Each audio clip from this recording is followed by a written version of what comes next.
বিসমিল্লাহির রহমানির রহিম। প্রিয় শিক্ষার্থী, তোমাদের সবাইকে অনলাইন ক্লাসে স্বাগত জানাচ্ছি। আমি মোহাম্মদ রবিউল ইসলাম, প্রভাষক ব্যবস্থাপনা বিভাগ, রাজশাহী কলেজ, রাজশাহী। আজকে আমি তোমাদের ফিনান্স, ব্যাংকিং ও দ্বিতীয় পত্র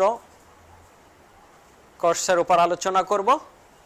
অলরেডি অনেকগুলা ক্লাসে ফিনান্স, ব্যাংকিং ও বিমা দ্বিতীয় পত্র কোর্সের ব্যাংকিং অংশের যে আলোচ্য বিষয়গুলো ছিল আমি সবগুলা টপিকসে আলোচনা শেষ করেছি।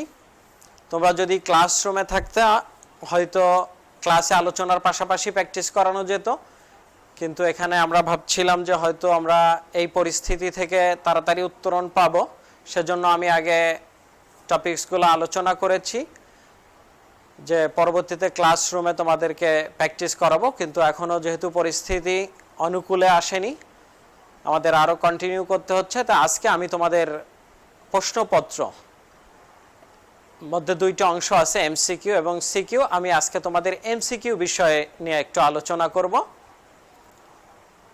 তো চলো আমরা একটু দেখে নেই। এমসিকিউ মাল্টিপল চয়েস কোশ্চেন, বহু নির্বাচনী প্রশ্ন। তোমরা যে পরীক্ষা অংশগ্রহণ করে থাকো সেখানে দুইটা অংশ থাকে, একটা এই বহু নির্বাচনী প্রশ্ন আর একটা সৃজনশীল প্রশ্ন।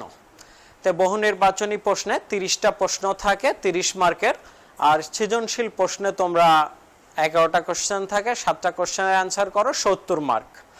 তো সেই হিসেবে মার্কের হিসেবে তোমাদের কাছে হয়তো এমসিকিউ এরটা গুরুত্ব কম, যেখানে 30 মার্ক। কিন্তু না, যারা এরকম চিন্তা করবা যে এমসিকিউতে 30 মার্ক এইটা গুরুত্ব কম, তারা খুব মারাত্মক একটা ভুল করবা।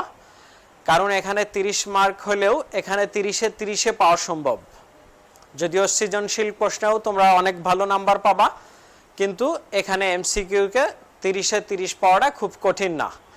আর আরেকটা বিষয়, তোমাদের দৃষ্টি একটু প্রসারিত করতে হবে।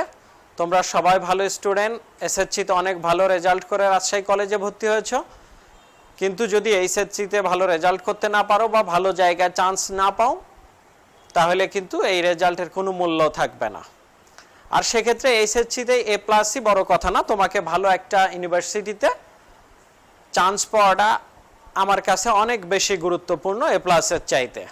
তো সেইটাও যদি তোমরা একটু মাথায় রাখো, তাহলে কিন্তু এই এমসিকিউ কোশ্চেনে তোমাদের অ্যাডমিশন টেস্টগুলো হবে, সেখানে এমসিকিউ কোশ্চেনই থাকবে। আর সেটার প্রস্তুতি স্বরূপ তোমরা যারা ভালো প্রিপারেশন নিতে চাও বা ভালো ইউনিভার্সিটিতে ভালো সাবজেক্টে ভর্তি হতে চাও, তাদের এখন থেকেই একটু সচেতন হতে হবে। আর তাই এই এমসিকিউ পড়ার সময় এমসিকিউর উদ্দেশ্যে তোমরা যখন মূল বইগুলো পড়বা, তখন একই সাথে তোমরা ইউনিভার্সিটিতে অ্যাডমিশন টেস্টে কেমন প্রশ্ন আসে সেগুলো একটু দেখবা। আমি সবসময় বলি তোমাদের এই মুহূর্তেই বিভিন্ন কোশ্চেন ব্যাংকগুলো থাকে অ্যাডমিশন টেস্টের, সেগুলো এখনই কেনা দরকার। কারণ এইচএসসি পরীক্ষার পরে তোমরা খুব কম সময় পাবা, তখন বিভিন্ন বিশ্ববিদ্যালয়ের প্রশ্ন ধরন বুঝতে গেলেই তোমার হয়তো 1-2 সপ্তাহ চলে যাবে। আর এখনই যদি তুমি তখন প্রশ্ন ধরন বুঝবা, তারপরে আবার সেই অনুযায়ী সব প্রিপারেশন নিবা, সেটা খুবই কঠিন ওই 1-2 মাসের সময়ের ভিতরে। তো এখন যদি তোমার টেবিলে একটা করে এই কোশ্চেন ব্যাংকের যে বইগুলা থাকে সেগুলা থাকে, তাহলে তুমি এখন তোমার এইচএসসির প্রিপারেশনের পাশাপাশি কিন্তু শুধু দেখবা যে কেমন প্রশ্ন হয়, তাহলে একই পড়ায় তোমার 2টার প্রিপারেশন হয়ে যাবে। আরেকটা কথা, একটু তোমাদের বইতে বিভিন্ন অধ্যায়ের প্রত্যেকটা অধ্যায়ের শেষে এই এমসিকিউ এর কিছু প্রশ্ন দেওয়া থাকে। তো এখন তোমরা যদি ওখান থেকে পড়ো, তাহলে কিন্তু প্রস্তুতি ভালো হবে না। তোমাদের পড়তে হবে মূল বইয়ের। যখন তোমরা আলোচনা টেক্সটগুলা পড়বা, তখন হাতে কলম নিবা, বিভিন্ন কালার পেন বা পেন্সিল নিয়ে তোমরা বিভিন্ন পয়েন্টগুলা বা যেটা গুরুত্বপূর্ণ মনে হয় সেটা মার্কিং করবা। আর এই মার্কিংটা কোনটা গুরুত্বপূর্ণ এটা বোঝার জন্য তোমার বিভিন্ন বোর্ডের যে কোশ্চেনগুলো আছে, বিভিন্ন বিশ্ববিদ্যালয় অ্যাডমিশন টেস্টের যে কোশ্চেনগুলো, এগুলো আগে একটু দেখে নিবা। তাইলে তোমার মাথায় বিষয়টা থাকবে যে কোন টাইপের প্রশ্ন আসে, কেমন প্রশ্ন। তারপরে তুমি টেক্সট পড়তে গেলে খুব সহজে বুঝতে পারবা যে এই লাইন থেকে কোন প্রশ্ন হতে পারে বা কি ধরনের প্রশ্ন হতে পারে। তখন তুমি সেখানে গুরুত্ব অনুযায়ী মার্কিং করবা। এভাবে যদি পড়ো, তাহলে তোমার এইচএসসির যে এমসিকিউ প্রশ্নের জন্য যে প্রিপারেশন সেটা হয়ে যাবে, পাশাপাশি অ্যাডমিশন টেস্টের জন্য খুব ভালো প্রিপারেশন হয়ে যাবে। কিন্তু অত্যন্ত দুঃখের বিষয়, আমি তোমাদেরকে যখন কলেজের বিভিন্ন পরীক্ষাগুলোতে আমরা ইনভিজিলেটরের দায়িত্ব পালন করি তখন দেখি তোমরা এমসিকিউটা ম্যাক্সিমাম স্টুডেন্ট যারা ভালো বা দুর্বল সবাই মোটামুটি এটা আশায় থাকে যে আশেপাশে কথা বলে তোমরা এটা সলিউশন করবা, কিন্তু এটা তোমাদের জন্য একটা আত্মঘাতী সিদ্ধান্ত। তাই তোমরা এখন থেকেই সচেতন হও। আর এমসিকিউ প্রশ্নগুলো পড়তে গেলে কিন্তু তোমরা সৃজনশীলের অনেক প্রশ্নের উত্তর শিখে যাবা। তো যাক, এখন আমরা একটু প্রশ্নের ধরন নিয়ে আলোচনা করি। দেখো স্ক্রিনে তোমরা দেখতে পাচ্ছ যে এখানে 30টা প্রশ্ন থাকে, 3টা ধরনের প্রশ্ন সাধারণত হয়। 1 নাম্বার ধরনটা হচ্ছে সাধারণ বহু নির্বাচনী প্রশ্ন। সাধারণ বহু নির্বাচনী প্রশ্ন তোমরা এমসিকিউ বলতেই যেটা মাথায় আসে আমাদের, যে একটা প্রশ্ন থাকে সেখানে সম্ভাব্য 4টা উত্তর থাকে, যার ভিতরে একটা হয়তো রাইট অ্যান্সার থাকে। তো এই টাইপের প্রশ্নকে বলা হচ্ছে সাধারণ বহু নির্বাচনী প্রশ্ন। আর তোমরা যে জ্ঞানের স্তর তোমরা সৃজনশীল প্রশ্নের সময় খেয়াল করো, তোমাদের যে 4টা প্রশ্ন থাকে, একটা জ্ঞানের প্রশ্ন, একটা অনুধাবন আর একটা প্রয়োগ আর উচ্চতর দক্ষতা। এমসিকিউ প্রশ্নেও কিন্তু ওই বিষয়গুলো থাকে। এই সাধারণ বহু নির্বাচনী প্রশ্নের মাধ্যমে সাধারণত জ্ঞান ও অনুধাবন স্তরের যাচাই করা হয়। তারপরে আরেকটা প্যাটার্ন হচ্ছে বহুপদী সমাপ্তি সূচক বহু নির্বাচনী প্রশ্ন। বহুপদী সমাপ্তি সূচক বহু নির্বাচনী প্রশ্ন, দেখো এর বাইরে আরেকটা প্যাটার্ন আছে যেখানে একটা অসমাপ্ত বাক্যকে আরেকটা বাক্য দিয়ে সমাপ্ত করতে হয়। আমি পরে উদাহরণ দিব, যে একটা প্রবলেম হয়তো দেওয়া থাকলো, ক খ গ দেওয়া থাকলো, তারপরে উত্তর ক হতে পারে, ক খ হতে পারে বা ক খ গ সবগুলাই হতে পারে। এই টাইপের যে প্রশ্ন সেগুলা হচ্ছে বহুপদী সমাপ্তি সূচক বহু নির্বাচনী প্রশ্ন। এটা সাধারণত অনুধাবনের স্তরের, জ্ঞানের অনুধাবন স্তর যাচাইয়ের জন্য এই টাইপের প্রশ্ন করা হয়। তোমরা এই প্রশ্নগুলো পরীক্ষায় পেয়ে থাকো। মূল প্যাটার্ন এই দুইটা, কিন্তু তারপরে তোমাদের আরো 2টা অংশ থাকে, প্রয়োগ ও উচ্চতর দক্ষতা। এই প্রয়োগ ও উচ্চতর দক্ষতার এমসিকিউ এর প্রশ্ন করার জন্য উদ্দীপক দরকার। আর উদ্দীপক যখন থাকে তখন সেটাকে বলা হচ্ছে অভিন্ন তথ্যভিত্তিক বহু নির্বাচনী প্রশ্ন। অর্থাৎ উদ্দীপক দিয়ে তারপরে যখন প্রশ্ন করা হয় সেই প্রশ্নগুলা উদ্দীপকের পরে যে প্রশ্ন থাকে সেটাও কিন্তু এই সাধারণ বহু নির্বাচনী অথবা বহুপদী সমাপ্তি সূচক, কিন্তু সেখানে একজন ছাত্রের প্রয়োগ ও উচ্চতর দক্ষতা যাচাই করার চেষ্টা করা হয়। তো মূলত এই 3টা টাইপের প্রশ্ন এই এমসিকিউ প্রশ্নের ভিতরে থাকে। তো আমরা একটু উদাহরণ দেখলে আরো ক্লিয়ার হব। দেখো সাধারণ বহু নির্বাচনী প্রশ্ন, জ্ঞান ও অনুধাবন। সাধারণ বহু নির্বাচনী প্রশ্ন, প্রথম প্রশ্নটা আছে বাংলাদেশে কত সালের ব্যাংক কোম্পানি আইন প্রচলিত আছে। এটা সরাসরি কিন্তু জ্ঞানের প্রশ্ন। তোমরা তোমাদের আলোচ্য বিষয়ের ভিতরে এই বিষয়টা পড়েছো যে বাংলাদেশে 1991 সালের ব্যাংক কোম্পানি আইন প্রচলিত আছে। যারা বইটা পড়েছো বা এই বিষয়টা জানা আছে তারা কিন্তু সরাসরি তোমার স্মৃতি থেকে উত্তর করতে পারবা যে 1991 সালের ব্যাংক কোম্পানি আইন প্রচলিত আছে। তো এটা গেল সাধারণ বহু নির্বাচনী প্রশ্ন জ্ঞানের। আর অনুধাবনের প্রশ্ন কেমন হয়? অনুধাবনের প্রশ্ন যে সরাসরি একদম তোমার স্মৃতি থেকে রিকল করা সম্ভব না, তোমার জ্ঞানের সাহায্যে একটু চিন্তা করলেই অ্যান্সারটা পাওয়া সম্ভব। দেখো পরের প্রশ্ন আছে, ব্যাংকের কোন ভূমিকা বৈদেশিক বাণিজ্যে সবচেয়ে গুরুত্বপূর্ণ? এখানে কয়েকটা অপশন দেখতে পাচ্ছ, বৈদেশিক মুদ্রা সংগ্রহ, প্রত্যয়পত্র ইস্যু, তথ্য সরবরাহ, বিলে স্বীকৃতি দান। বৈদেশিক বাণিজ্যের ক্ষেত্রে ব্যাংক এই সবগুলা ভূমিকায় পালন করে, কিন্তু এখানে বলা হচ্ছে সবচেয়ে গুরুত্বপূর্ণ ভূমিকা। তখন কিন্তু তোমাকে একটু চিন্তা করতে হবে, একটু বৈদেশিক বাণিজ্যের ভূমিকাগুলোকে বিশ্লেষণ করতে হবে। তখন এটাকে হচ্ছে অনুধাবনের প্রশ্ন। এখানে অ্যান্সার হবে প্রত্যয়পত্র ইস্যুটা বৈদেশিক বাণিজ্যের জন্য সবচেয়ে গুরুত্বপূর্ণ। তাহলে এটা সাধারণ বহু নির্বাচনী প্রশ্ন, জ্ঞান অনুধাবন গেল। এরপরে আরেকটা প্যাটার্ন আমরা বললাম বহুপদী সমাপ্তি সূচক বহু নির্বাচনী প্রশ্ন। দেখো এখানে মধ্যযুগের শেষ পর্যায়ে ব্যাংক ব্যবস্থার উন্নয়নে গুরুত্বপূর্ণ ভূমিকা রেখেছে। মধ্যযুগের শেষ পর্যায়ে ব্যাংক ব্যবস্থার উন্নয়নে গুরুত্বপূর্ণ ভূমিকা রেখেছে। 3টা অপশন আছে, অর্থের প্রচলন, ব্যবসা বাণিজ্যের প্রভূত উন্নয়ন, রাষ্ট্র ব্যবস্থার সংহতি। সাধারণ বহু নির্বাচনী প্রশ্নে আমরা এরকম 4টা অপশন থাকছে, যে কোনো একটা কারেক্ট অ্যান্সার আমরা সেটাকে কনফার্ম করেছি। কিন্তু এখানে 3টা অপশন আছে, আবার পরবর্তীতে অপশনগুলোকে কয়ের আন্ডারে 1 ও 2 অর্থাৎ অর্থের প্রচলন, ব্যবসা বাণিজ্যের প্রভূত উন্নয়ন, 2 আছে, খতে আছে 2 3 1 3 অর্থাৎ অর্থের প্রচলন রাষ্ট্র ব্যবস্থার সংহতি, গতে আছে 2 3 ব্যবসা বাণিজ্যের প্রভূত উন্নয়ন রাষ্ট্র ব্যবস্থার সংহতি, আর ঘতে আছে 1 2 ও 3 অর্থাৎ সবগুলো অর্থের প্রচলন ব্যবসা বাণিজ্যের প্রভূত উন্নয়ন রাষ্ট্র ব্যবস্থার সংহতি। এখন এগুলোর ভিতরে ক খ গ ঘ চারটা যদি দেখো যে কোনো দুইটা হতে পারে অথবা সবশেষ অপশনে তিনটাই অ্যান্সার হতে পারে। তো এগুলাকে বলা হচ্ছে বহুপদী সমাপ্তি সূচক নির্বাচনী প্রশ্ন, অর্থাৎ একের অধিক অ্যান্সার এখানে রাইট থাকবে। একটা থাকলে সেই একটা অপশনও থাকতে পারে, সাধারণত একটা থাকে না। তো এইগুলা বহুপদী সমাপ্তি সূচক নির্বাচনী প্রশ্ন, সাধারণত একটু অনুধাবন স্তরের জ্ঞান যাচাই করা হয়। এখানে অ্যান্সার হবে কিন্তু কোনটা হবে একটু চিন্তা করো। মধ্যযুগের শেষ পর্যায়ে, প্রশ্নটা একটু মনোযোগ দিয়ে খেয়াল করতে হবে, ব্যাংক ব্যবস্থার উন্নয়নে গুরুত্বপূর্ণ ভূমিকা রাখছে। ব্যাংক ব্যবস্থার উৎপত্তির জন্য কিন্তু অর্থের প্রচলন গুরুত্বপূর্ণ, কিন্তু মধ্যযুগের শেষ পর্যায়ে ব্যাংক ব্যবস্থার উন্নয়নে গুরুত্বপূর্ণ ভূমিকা রাখছে 2 এবং 3 অর্থাৎ ব্যবসা বাণিজ্যের প্রভূত উন্নয়ন ও রাষ্ট্র ব্যবস্থার সংহতি, অর্থাৎ অ্যান্সার হবে গ। তো এই দুইটাই মূল প্যাটার্ন। তারপরে আমরা একটু দেখব আরেকটা যে অপশন ছিল অভিন্ন তথ্যভিত্তিক বহু নির্বাচনী প্রশ্ন।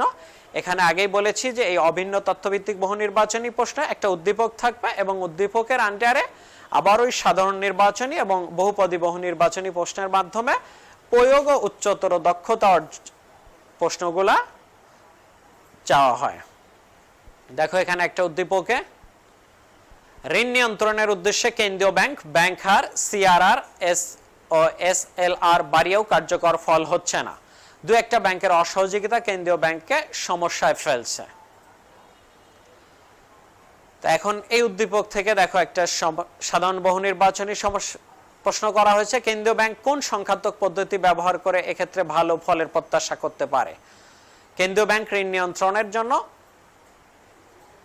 সংখ্যাত্মক পদ্ধতি এবং গুণগত পদ্ধতি ব্যবহার করে। তো এখানে বলা হচ্ছে সংখ্যাত্মক পদ্ধতি ব্যবহার করে ভালো ফলের প্রত্যাশা করতে পারে। ব্যাংক হার সিআরআর এসএলআর অর্থাৎ তারল্য এগুলো পরিবর্তন করেও বাইরেও কোনো কার্যকর ফল হচ্ছে না। তাহলে এখানে জামানতের হার পরিবর্তন, খোলা বাজার কার্যক্রম, ঋণের বরাদ্দকরণ নীতি, প্রচারণা পদ্ধতি। তোমরা সিদ্ধি থেকে তোমরা যদি জানো সংখ্যাত্মক পদ্ধতি কোনগুলো তাহলে খুব সহজে এখানে অ্যান্সার করতে পারবা খোলা বাজার কার্যক্রম। আর বাদ বাকিগুলা কিন্তু গুণগত পদ্ধতি। পরের প্রশ্নটা দেখো, যে সকল ব্যাংক অসহযোগিতা করছে তার জন্য প্রত্যক্ষ প্রতিযোগিতামূলক ব্যবস্থা হতে পারে।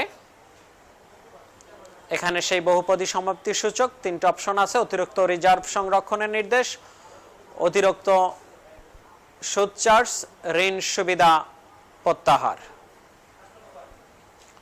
এখানে যে কোনো দুইটা বা তিনটাই হতে পারে। এখানে অপশন কোনটা হবে তোমরা একটু দেখে নাও।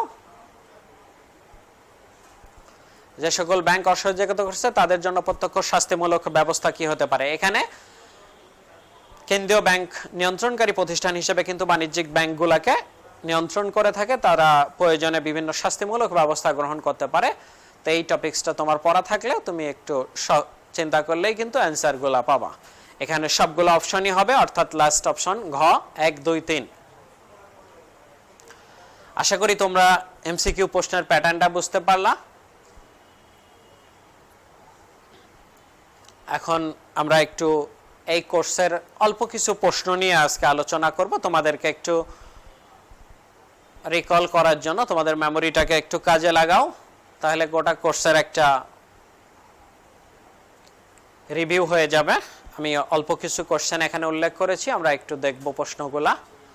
তবে আমি এখানে এক কথায় উত্তরের মতো রাখছি। তোমরা এমসিকিউ পড়ার সময় আরেকটু খেয়াল করবা যে সবসময় চারটা অপশন নিয়ে যদি পড়ো। আমি আগেই বললাম যে তোমাদের বইয়ের অধ্যায়ের আলোচনা শেষে অনেক নমুনা প্রশ্ন দেওয়া থাকে, তোমরা যদি সেগুলা থেকে পড়ো তাহলে কিন্তু খুব ভালো করতে পারবা না। তোমার অপশন না থাকলে বা অপশন উল্টাপাল্টা হয়ে গেলে মুখস্থ যেটা আর কি তুমি কনফিউজড হয়ে যাবা। এই জন্য অপশন সহ প্রিপারেশনের দরকার নাই। তুমি প্রিপারেশন নিবা, টেক্সট পড়বা, অ্যান্সারটা জানবা, তারপরে প্র্যাকটিসের জন্য তুমি তোমার বইয়ের যে প্র্যাকটিসগুলো দেওয়া আছে সেগুলা প্র্যাকটিস করবা। এগুলা পড়ার জন্য না, প্র্যাকটিসের জন্য। তো এই জন্য আমি এক কথা উত্তরের মতো করে সাজিয়েছি। দেশের অর্থনীতির চালিকা শক্তি হিসেবে কাজ করে কোন প্রতিষ্ঠান। এখানে কি অপশন দেওয়া আছে সেটা চিন্তা করার দরকার নাই, তুমি অ্যান্সারটা জানো কিনা সেইটা একটু চিন্তা করো। এটা কি হবে? চালিকা শক্তি হিসেবে কাজ করে। আশা করি সবাই অ্যান্সারটা দিতে পারবা। এটা হবে ব্যাংক। বাণিজ্যিক ব্যাংকের প্রতিনিধিত্বশীল কাজ কোনটি? এখন এইটার জন্য অপশন খোঁজার তোমার দরকার নাই। প্রিপারেশনের সময় তুমি বাণিজ্যিক ব্যাংকের যে কাজগুলো আছে এর ভিতর প্রতিনিধিত্বশীল কাজগুলো কোনটি? অর্থ সংগ্রহ, বিল পরিশোধ, প্রত্যয়পত্র ইস্যু, ব্যাংক সনদ, সচ্ছলতার সনদ, বিভিন্ন প্রতিনিধিত্বশীল কাজ করে। ওসি হিসেবে দায়িত্ব পালন, সরকারের প্রতিনিধিতে বাণিজ্যিক ব্যাংকের এই প্রতিনিধিত্বশীল কাজগুলো যদি তুমি জানো তাহলে যে কোনো অপশন, অনেকগুলো প্রতিনিধিত্বশীল কাজ আছে। এখন তুমি যে প্রশ্নটা যদি সরাসরি প্র্যাকটিসে অংশে পড়ো, ওখানে হয়তো একটা প্রতিনিধিত্বশীল কাজ দেওয়া আছে, তুমি সেইটাই জানলা, কিন্তু মূল টেক্সট পড়লে প্রতিনিধিত্বশীল যে কয়টা কাজ আছে তুমি সবগুলা জানা থাকলে যে কোনো অপশন যদি থাকে তুমি পাবা। আবার যদি এটা বহুপদী সমাপ্তি সূচক প্রশ্নও করা হয়, সবগুলা যদি তোমার জানা থাকে তখনই তুমি কিন্তু কারেক্ট অ্যান্সার করতে পারবা। সেই জন্য টেক্সট পড়তে হবে। এমসিকিউ প্রশ্নের জন্য হোক, সৃজনশীল প্রশ্নের জন্য হোক, তোমাকে টেক্সট পড়ে প্রবলেমগুলো বুঝতে হবে বা বিস্তারিত পড়তে হবে। তারপরে বাণিজ্যিক ব্যাংকের তহবিলের উৎস। বাণিজ্যিক ব্যাংকের তহবিলের উৎস, এটা বহুপদী সমাপ্তির সূচক। অপশন দেওয়া আছে বিধিবদ্ধ সঞ্চয়ী, বিনিয়োগ, শেয়ার। এখন দেখো তহবিলের উৎস কি হতে পারে, একটু চিন্তা করতে হবে। অনুধাবনের প্রশ্ন যেহেতু, এখানে 1 আর 3 অপশন হবে, বিধিবদ্ধ সঞ্চিতি এবং শেয়ার। আর দেখো তারপরে নিচে উদ্দীপকটি পড়ে 4-5 নং প্রশ্নের উত্তর দাও। গ্রিন ব্যাংক লিমিটেড মিস্টার রাতুলকে 20,000 টাকা ঋণ মঞ্জুর করে, যা তার আমানত হিসেবে স্থানান্তর করা হয়। এই ব্যাংকের তারল্য সঞ্চতির হার 20%। ছোট্ট একটা উদ্দীপক দেওয়া আছে। এখন এখান থেকে প্রশ্ন যে উদ্দীপকের ব্যাংকটি মিস্টার রাতুলকে প্রদত্ত ঋণ থেকে কি পরিমাণ আমানত সৃষ্টি করতে পারে। অপশন দেওয়া থাকলো, যদি থাকতো 20, 25, 50, 1 লক্ষ। এখন এরকম 4টা অপশন থাকলে তুমি শুধু যেটা কারেক্ট অ্যান্সার এটা পড়ে গেলে, তারপরে যদি 20,000-এর জায়গায় চেঞ্জ করে দিল, তারল্য সঞ্চতির হার 20%-এর জায়গায় 10% করে দিল, তখন কিন্তু আর তুমি পারবা না। তুমি মূল হিসাবটা যদি শিখে নাও তাহলে কিন্তু যেভাবেই প্রশ্নটা হোক তুমি অ্যান্সার করতে পারবা। তারল্য সঞ্চতির হার একটা কোশ্চেন যে আমরা 20% হলে 100কে % দিয়ে ভাগ করব, তাহলে 5 টাইমস হয়, সেই 5 টাইমসকে দিয়ে ঋণকে যদি গুণ করি তাহলে 20 গুণন 5 1 লক্ষ টাকা। খুব সহজ হিসাব। তখন আমরা যে রাতুলকে প্রদত্ত ঋণ থেকে বাণিজ্যিক ব্যাংকটি 1 লক্ষ টাকা ঋণ আমানত সৃষ্টি করতে পারবে। তো তোমাদের এমসিকিউ এর প্রিপারেশনটা এভাবে নিতে হবে। আশা করি আমি কি বলতে চাচ্ছি তোমরা বুঝতে পারছো। তারপরে দেখো গ্রিন ব্যাংক যে পদ্ধতির ঋণ আমানত সৃষ্টি করে তার শর্তাবলী। এখানে 3টা শর্ত দেওয়া আছে। দেশে একাধিক বাণিজ্যিক ব্যাংক এবং তাদের অসংখ্য শাখা থাকতে হবে, দেশের সুষ্ঠু ও সঠিক মুদ্রা বাজারের উপস্থিতি থাকতে হবে, জনগণকে ব্যাংকের মাধ্যমে লেনদেনে অভ্যস্ত হতে হবে। শুধু ঋণ আমানত সৃষ্টি করে এটুকু জানলেই হবে না। বইতে টেক্সট যদি তোমরা পড়ো সেখানে ঋণ আমানত সৃষ্টির জন্য কিছু শর্ত আছে, তার ভিতরে কিন্তু 3টা এখানে উল্লেখ আছে, শর্ত আছে 5-6টা শর্ত আছে। তোমরা সবগুলো পড়া থাকলে এখানে যদি কোনো অপশন চেঞ্জ করে দেওয়া হয় তাও কিন্তু তোমরা কনফিউজ হবে না, কারেক্ট অ্যান্সার করতে পারবা।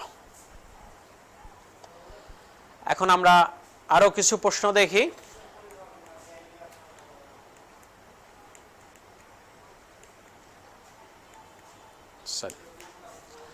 দেখো কোন ধরনের ব্যাংক ঋণ আমানত সৃষ্টি করে, যতটুকু আলোচনা করলাম এরপরে আর এটার সহজ অ্যান্সার। বাণিজ্যিক ব্যাংক ঋণ আমানত সৃষ্টি করে।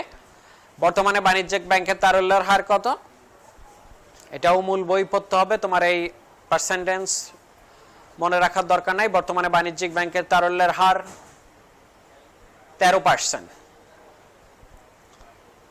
এখন যদি তুমি এমসিকিউ পড়ো, দেখো কি প্রবলেমটা হবে এখানে। আবার আমি বলছি 13% তুমি মনে রাখলা বাণিজ্যিক ব্যাংকের তারল্যের হার, কিন্তু যদি বলে দিল যে ফার্স্ট সিকিউরিটি ইসলামী ব্যাংকের তারল্যের হার কত, তখন 13% দেওয়া আছে। তুমি জানো যে ফার্স্ট সিকিউরিটি ইসলামী ব্যাংক একটা বাণিজ্যিক ব্যাংক, তুমি দিয়ে দিলা 13%,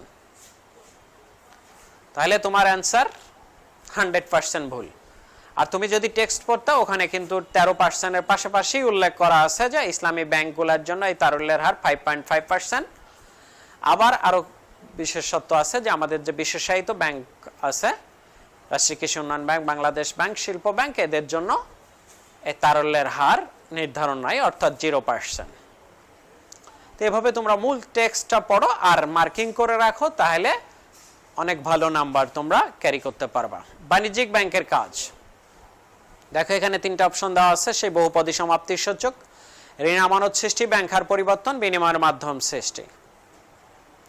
তোমরা যদি বাণিজ্যিক ব্যাংকের কাজগুলো জানো, কেন্দ্রীয় ব্যাংকের কাজগুলো জানো, তাহলে খুব সহজেই কিন্তু আইডেন্টিফাই করতে পারবা কোনটা কারেক্ট অ্যান্সার।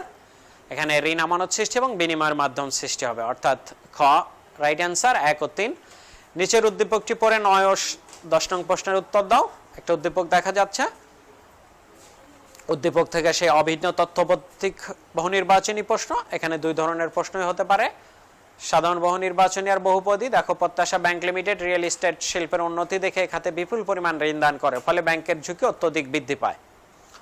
এখানে কি প্রত্যাশা ব্যাংক লিমিটেড রিয়েল এস্টেট শিল্পের উন্নতি দেখে এই খাতে বিপুল পরিমাণ ঋণ দান করে, অর্থাৎ একটি খাতে তারা অনেক বেশি ঋণ দান করে, এটা ব্যাংকের ঝুঁকি অত্যধিক বৃদ্ধি পায়। তো ব্যাংকটা এ ধরনের ঋণ দান কোন নীতির পরিপন্থী?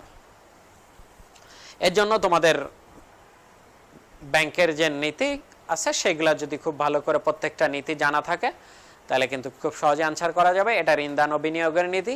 আর এই ধরনের ঝুঁকি হ্রাস করার জন্য ব্যাংকটি কি করতে পারে? এখানে যদি এই নীতিটা তুমি ভালো করে পড়ো, ভালো করে বুঝতে পারো যে ঋণ দান বিনিয়োগ নীতির মূল কথা কি, তাহলে কিন্তু তুমি 10 নম্বর প্রশ্নের অ্যান্সার করতে পারবা। এই ঋণ দান ও বিনিয়োগ নীতিতে বলা হয়েছে যে কোনো ব্যাংকে কোনো একক শিল্পে বা একটা প্রতিষ্ঠানে অধিক বেশি ঋণ দান করবে না, তারা ঋণটা বিভিন্ন শিল্পে ভাগ করে দিবে, তাহলে এখানে ঝুঁকিটা হ্রাস পাবে। তাহলে এই ব্যাংক ঝুঁকি হ্রাস করার জন্য প্রত্যাশা ব্যাংক লিমিটেড কি করতে পারে? শুধু রিয়েল এস্টেট শিল্পে না, বিভিন্ন ধরনের শিল্পে তাদের ঋণটা ভাগ করে দিতে পারে।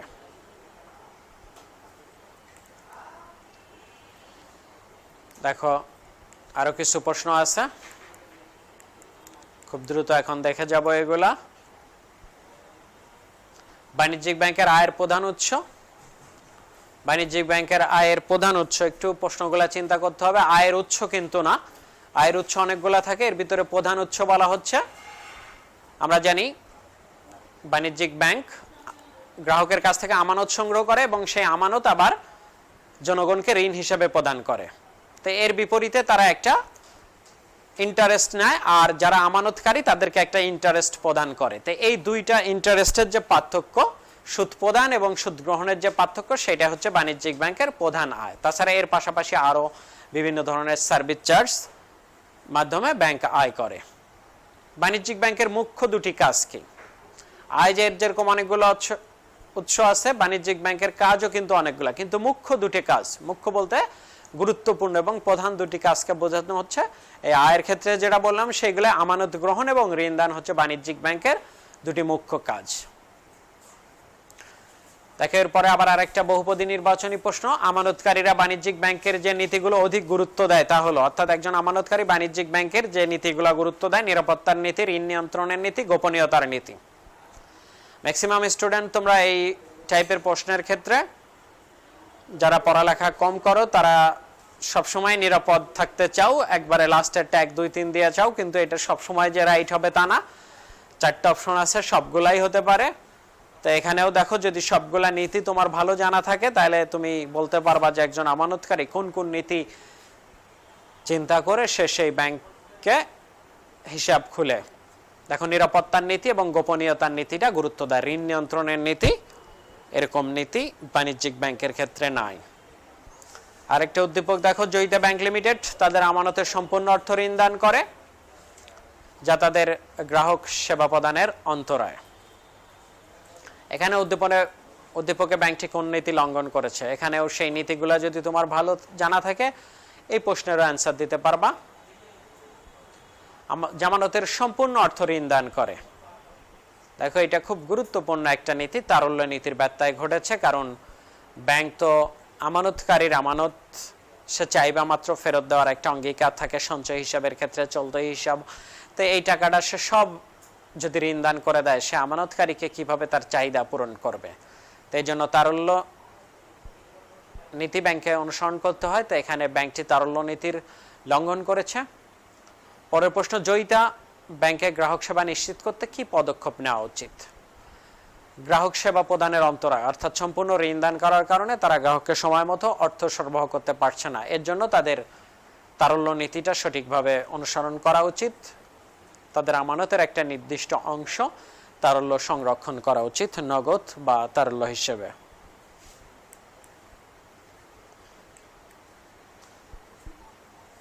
দেখো এখানে আমানত বাড়ানো, সুদের হার বাড়ানো, নগদ সঞ্চিতি বাড়ানো।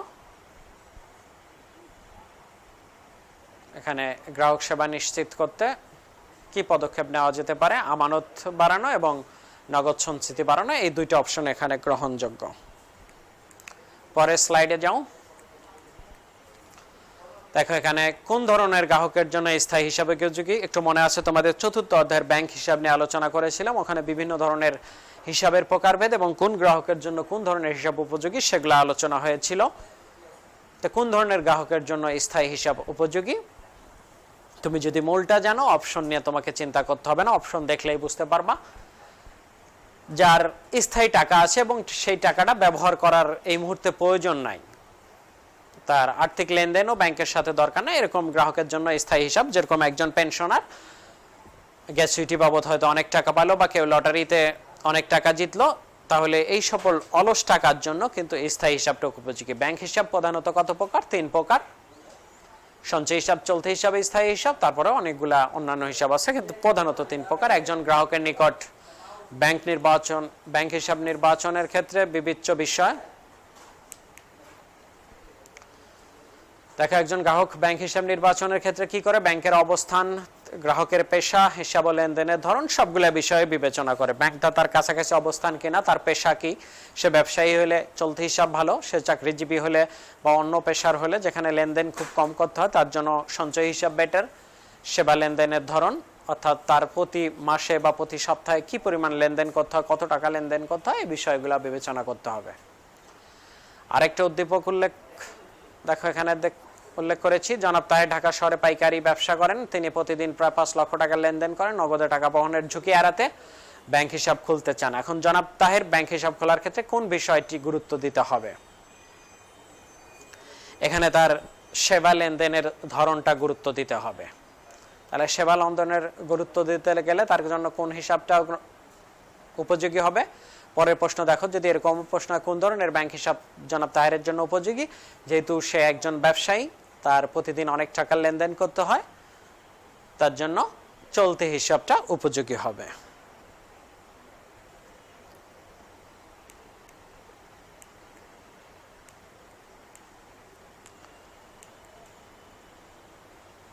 দেখো আর এই কয়েকটা প্রশ্ন আলোচনা করে আজকের আলোচনা শেষ করব। দেখো এসটিডি কি? অনেক এরকম অ্যাব্রিভিয়েশন থাকবে যেগুলা পরীক্ষায় আসে। তো এসটিডি শর্ট টার্ম ডিপোজিট, এগুলা তোমরা টেক্সট বইতেই পাবা। আরও অনেক শব্দ এরকম আছে, সেগুলা জানা থাকা দরকার। কেওয়াইসি যেরকম তোমরা পড়েছো, নো ইওর কাস্টমার, এগুলা যদি ভালো করে না পারো অপশন দেখলে কনফিউশন তৈরি হবে,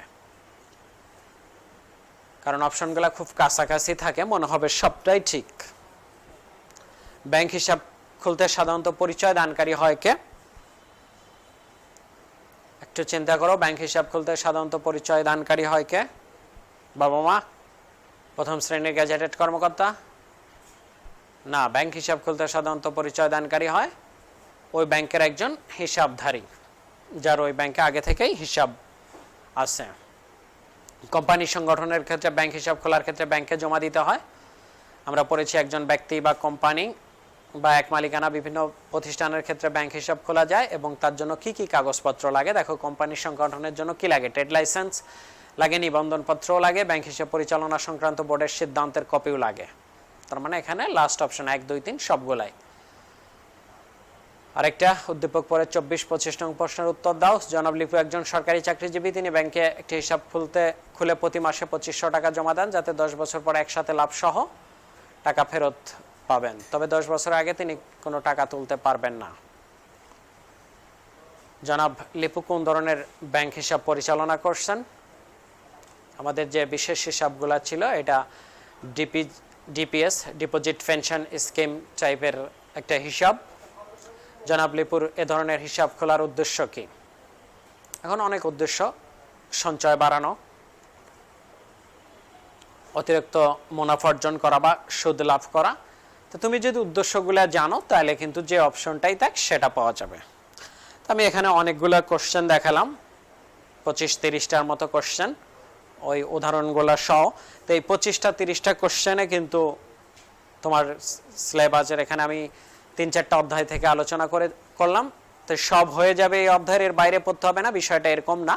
আমি একটু প্যাটার্নটা দেখালাম তোমাদের আগ্রহ তৈরি করার জন্য। তোমরা এভাবে যদি তোমাদের টেক্সট বই পড়ে এমসিকিউ এর জন্য প্রিপারেশন নাও তাহলে এমসিকিউতে ভালো রেজাল্ট করবা। এটার একটা ইম্প্যাক্ট তোমরা সিকিউতেও পাবা। তোমার ইনফরমেশনগুলো জানা থাকলে তোমার সিকিউ এর অ্যান্সার, সৃজনশীল প্রশ্নের অ্যান্সার ভুল হওয়ার সম্ভাবনা কম। আমরা জানি সৃজনশীলেতেও তোমরা যে 3-4টা স্তর ব্যবহার করো, জ্ঞান, অনুধাবন, প্রয়োগ, উচ্চতর দক্ষতা। তো কতে শুধু জ্ঞান, খতে জ্ঞান এবং অনুধাবন থাকে, গতে জ্ঞান, অনুধাবন, প্রয়োগ, খতে জ্ঞান, অনুধাবন, প্রয়োগ, উচ্চতর দক্ষতা। অর্থাৎ জ্ঞানের প্রশ্ন থাকে 4 মার্কের, 10-এর ভিতরে 4 মার্কই থাকে জ্ঞানের প্রশ্ন। আর জ্ঞানটা যদি ঠিক থাকে, যদি তুমি ঘয়ের প্রশ্নই দেখো, উচ্চতর দক্ষের প্রশ্নে যদি জ্ঞান তুমি ঠিকভাবে অ্যান্সার করতে না পারো তাহলে তোমার পরবর্তী অ্যান্সারগুলো রাইট হওয়ার সম্ভাবনা একদম নাই, একেবারে শূন্য বলা যায়। আর এই জ্ঞানের ইনফরমেশনটা তুমি এমসিকিউর প্রিপারেশনের মাধ্যমেও কিন্তু তুমি অর্জন করতে পারো। তুমি যদি স্মৃতিতে থাকে তাহলে তুমি জ্ঞানটা সঠিক করলে তারপরে প্যাটার্ন ঠিক রাখে তুমি কিন্তু প্রয়োগ এবং উচ্চতর দক্ষতাটা লিখতে পারবা। এই জন্য আমি বলবো যে তোমরা এমসিকিউটাতে খুব গুরুত্ব দাও। আর আরেকটা কথা যেটা বলেছি যে অ্যাডমিশন টেস্টের জন্য খুবই গুরুত্বপূর্ণ। তোমরা এখনই অ্যাডমিশন টেস্টের একটা বই তোমাদের টেবিলে রাখো এবং কি ধরনের প্রশ্ন হয় কোন ইউনিভার্সিটিতে তোমার টার্গেট অনুযায়ী তুমি সেটা লক্ষ্য রেখে তোমার এইচএসসির প্রিপারেশনের সাথে সাথে সেই প্রিপারেশনটা নিয়ে নাও। তাহলে তুমি কিন্তু অন্যদের তুলনায় অনেক এগিয়ে থাকবা। যারা এইচএসসি পরীক্ষার পরে অ্যাডমিশন নিয়ে সব চিন্তা শুরু করবে তারা তোমার থেকে এই 1-1.5 বছরে অনেক পিছিয়ে যাবে। আর ওই সময় তো তুমিও বসে থাকবা না। তুমি যদি এখন থেকে প্রিপারেশন শুরু করো অ্যাডমিশন টেস্টের জন্য, যখন এইচএসসি পরীক্ষার পরে অন্যরা পড়বে তখন তুমিও তো পড়বা। তাহলে যারা তোমার যে বন্ধুরা পরে শুরু করতেছে তুমি তাদের থেকে যতটুকু আগায় থাকলা ততটুকু কিন্তু তুমি আগায় থাকবা। কারণ অ্যাডমিশন টেস্টে খুব বেশি পার্থক্য হবে না, হয়তো 0.20 মার্কের জন্য বা 0.10 মার্কের জন্য একজন চান্স পাবে আর একজন চান্স পাবে না। তার জন্য এখনই সতর্ক হও, এই অবসর সময়টাকে কাজে লাগাও। সবাই সুস্থ থাকো, ভালো থাকো, এই আশায় আজকে এখানেই শেষ করছি। আগামী দিনে আমি তোমাদের সৃজনশীল প্রশ্নের বিষয়ে একটু ধারণা দেওয়ার চেষ্টা করব। সবাই ভালো থাকো, আল্লাহ হাফেজ।